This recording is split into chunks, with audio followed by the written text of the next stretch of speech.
Le titre de ce livre, c'est L'homme spirituel. Il est écrit par le bien-aimé frère Watchman Nee. Nous sommes présentement à la 8e et grande partie de ce livre. Chapitre 2, la 8e et grande partie de ce livre. Chapitre 2, petit 2. Chapitre 2, petit 2. Il est profondément triste de voir tant de chrétiens qui se sont laissés surprendre et dont l'intelligence est occupée par l'ennemi. Quelles fautes ont-ils commises? Ils ont méconnu la différence fondamentale qui distingue l'activité des mauvais esprits de celle du Saint-Esprit. Examinons brièvement les phénomènes caractéristiques d'une telle agression. Premier phénomène, pensée éclair. Premier phénomène, pensée éclair. Une fois que l'intelligence a sombré dans la passivité, de nombreuses pensées sont injectées du dehors. Elles surgissent brusquement et sont en général malpropres, blasphématoires ou confuses. Bien que la victime décide de les rejeter, il se trouve incapable de les réprimer. Sa volonté a beau s'opposer à cette invasion, elle ne peut pas chasser ces pensées de sa tête. Les mauvais esprits imposent aux croyants des notions qui sont contraires à sa volonté. L'enfant de Dieu doit résister à ces pensées éclairs qui veulent le contraindre à agir. Elles ne viennent pas du dehors. Elles ne viennent pas du Saint-Esprit. S'il s'avise de les suivre, il se rendra bientôt compte à quel point elles sont futiles.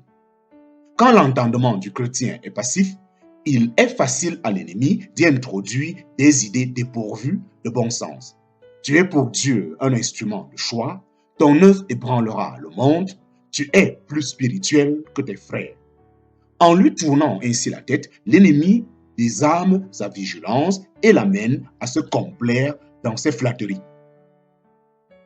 Comme sa raison a cessé son activité, il ne réalise pas que ses idées sont ineptes et malsaines. Entre collaborateurs, les mauvais esprits se plaisent souvent à s'aimer un ferment de doute, une suspicion injustifiée dans la pensée de l'un d'eux, dans le but de provoquer la désunion. À l'instigation des puissances mauvaises, la victime s'imagine sans aucun fondement que telle et telle pensée, que tel et tel pense de lui telle ou telle chose. Et la séparation est bientôt consommée. Deuxième phénomène, les images. Deuxième phénomène, les images. L'adversaire peut aussi projeter des images sur l'écran de la pensée. Les unes sont claires et bonnes et favorablement accueillies. Les autres sont mauvaises et souillées. Bonne ou mauvaise, le croyant n'a aucune force pour en empêcher la projection dans sa tête. Pourquoi? Parce que son imagination personnelle est tombée dans la passivité et que l'ennemi a le champ libre pour la manipuler à son gré. Troisième phénomène, insomnie. Troisième phénomène, insomnie. L'insomnie est un des mots communs à beaucoup d'enfants de Dieu. Elle porte distinctement l'empreinte d'une œuvre de l'ennemi dans l'intelligence de l'homme. À peine est-il dans son lit que sa tête est envahie d'innombrables pensées. Il s'attarde à revenir sur le travail de la journée et revit les événements du passé. Laisse se diviser mille et une idées au sujet de ce qu'il devrait faire et quelle serait la meilleure méthode à employer. Il est comme une machine qui ne répond plus au dispositif d'arrêt. Elle continue à fonctionner malgré lui.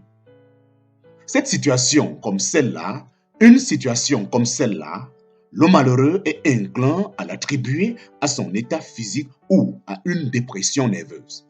Mais ces raisons n'ont le plus souvent qu'un caractère hypothétique. Si elles étaient réelles, une période de repos ou quelques médication naturelle aurait raison de son état. Mais il n'en est rien parce que les mauvais esprits se servent de ces explications naturelles pour obscurcir leur activité malfaisante. Aussi, le croyant devrait-il se poser les questions suivantes. D'où viennent ces pensées? Est-ce que ce sont les miennes qui me les donnent? Oui, vraiment, sinon les mauvais esprits. Quatrième phénomène, manque de concentration. Quatrième phénomène, manque de concentration. Les émissaires de Satan s'en prennent parfois chez les chrétiens à leur capacité de concentration. Nous concluons des expériences observées chez de nombreux chrétiens que la plupart du temps, cette faiblesse est une manœuvre dissipation des mauvais esprits. C'est surtout aux heures de prière, de lecture biblique ou de prédication que les chrétiens constatent le vagabondage de leurs pensées. C'est manifestement l'ennemi qui est à l'œuvre. Le croyant, lui, a sans doute ouvert la porte lui-même. Quelle pitié de voir quelqu'un négliger ses capacités mentales en les laissant oisives. Le dommage qu'on cause ainsi à ses ressources intellectuelles est comparable à celui qu'on inflige à son être physique quand on l'abandonne à lui-même, la privant de mouvement. Cet assaut des puissances de ténèbres contre le peuple de Dieu explique l'inattention dont beaucoup de ses membres sont atteints. La pensée devrait se concentrer sur une affaire particulière, mais elle se trouve subitement paralysée et s'en va plus tard à la dérive ailleurs. Ils sont innombrables, les auditeurs qui, au cours d'une réunion, n'entendent bientôt plus rien. Les esprits ennemis s'efforcent de les empêcher d'écouter ce qui leur serait profitable, non pas nécessairement en suspendant leur activité intellective, mais en les forçant à penser à autre chose. Une fois leur intelligence attaquée par le diable, les croyants trouvent difficile de prêter l'oreille à ce que disent les autres. Pour être attentifs, ils doivent froncer les sourcils et font visiblement un effort pour tâcher de comprendre ce qu'on leur dit. Inaction. Sixième phénomène, l'inaction. Sixième phénomène, l'inaction. Un tel chrétien vit comme dans un rêve. Son temps se dissipe, vide de tout produit de la pensée, de l'imagination ou de la conscience de lui-même.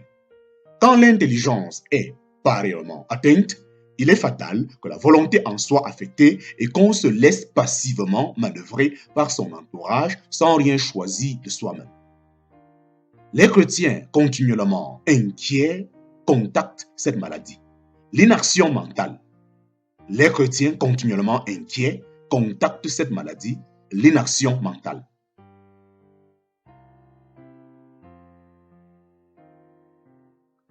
Ils sont pleins de sourcils et de sombres pensées, comme s'ils étaient tombés dans une poudrière. La main de l'ennemi n'est pas difficile à discerner dans une telle situation. Si leur inquiétude était normale, elle aurait une cause, une raison suffisante. Tous les soucis qui ne peuvent pas s'expliquer par une cause naturelle sont provoqués par les mauvais esprits. Si le croyant est tombé si bas, c'est parce que son intelligence a pris l'habitude de la passivité. Il est prisonnier des puissances de ténèbres. Septième phénomène, vacillation. Septième phénomène, vacillation. Tant qu'une intelligence est dominée par les forces adverses, il est impossible aux croyants de se fier à ses pensées puisqu'elles émanent pour la plupart des mauvais esprits. Ils sont capables de lui inspirer une pensée d'une certaine espèce et peu après une autre d'une espèce opposée. L'acceptation de ces pensées alternantes rend le sujet vacillant. Son entourage familial ou professionnel le considère comme un caractère instable parce qu'il modifie continuellement ses positions.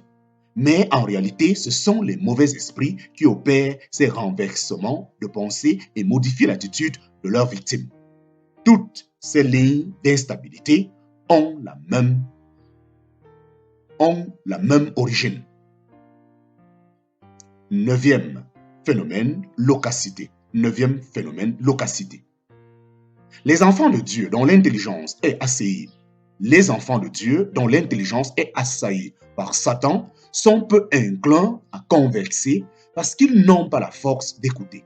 Dès qu'ils font un effort de attention, des pensées incontrôlables commencent à traverser leur cerveau. Cependant, ils sont habituellement très loquaces. Leur tête étant bourrée de pensées vagabondes, comment leur bouche resterait-elle muette? Une intelligence qui ne veut pas écouter les autres, mais exige des autres qu'ils l'écoutent, est une intelligence malade. Il est vrai que certains chrétiens sont loquaces par nature, mais ils peuvent, sans s'en douter, être des instruments entre les mains des mauvais esprits. C'est par l'immobilisation de l'intelligence que les puissances sataniques délient la langue de leurs victimes. Dixième phénomène, obstination. Dixième phénomène, obstination. Quand la faculté intellective est devenue passive, le croyant refuse fréquemment d'examiner les arguments d'autrui quand il a pris une décision et qu'on cherche à l'en dissuader. Ces conceptions peuvent être totalement fausses, mais il prétend avoir des raisons qu'il regarde comme inexplicables, justifiant son attitude. Comme son intelligence est immobilisée, il ne sait pas apprécier, distinguer et raisonner rationnellement. Quelle que soit la pensée ou la théorie dont il fasse état, il la déclare absolument sûre. Il s'y attache avec opiniâtreté et ne veut rien savoir d'autre. Son intelligence est murée contre toute alternative. Douzième symptôme, le symptôme des yeux. Le symptôme des yeux. L'observation des yeux est un moyen simple d'identifier une intelligence victime des mauvais esprits. Les yeux révèlent l'intelligence plus que ne le fait aucune autre partie du corps. Si l'intelligence est passive, la lecture d'un livre n'apportera rien au lecteur chrétien et ne laisse aucune impression sur sa mémoire. Pendant une conversation, un regard se promène dans toutes les directions. Pendant une conversation, les regards se promènent dans toutes les directions. Il est incapable de regarder quelqu'un en face. Il est important d'observer si le mouvement des yeux suit toujours les idées exprimées ou s'il se comporte indépendamment de l'attitude manifestée par les paroles.